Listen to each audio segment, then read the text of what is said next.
তিল তিল করে গড়ে তোলা শখের জিনিস চোখের সামনে যদি এভাবে ভেঙে যায় কতটা কষ্ট হয় মনে বলে বোঝানো যায় না।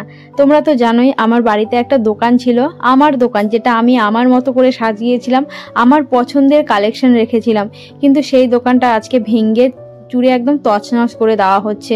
শুধু দোকান ভাঙছে না, ভাঙছে আমার মনও। আমাদের বিয়ের 2 বছর আগে এই দোকানটা বানানো হয়েছিল। ভেবেছিল হাজবেন্ড যদি কোনো কাজ না পায় বাড়িতে কিছু একটা দোকান করবে।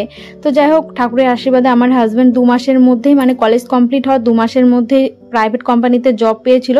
তো সেই জন্য এই দোকানটা আর খোলা পড়েনি।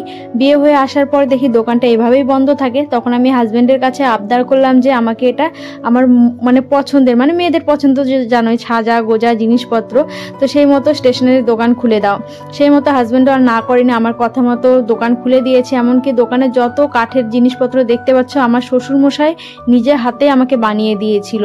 সেই জিনিসগুলো এভাবে যে ভেঙে চুরে যাচ্ছে সত্যি খুবই খারাপ লাগছে।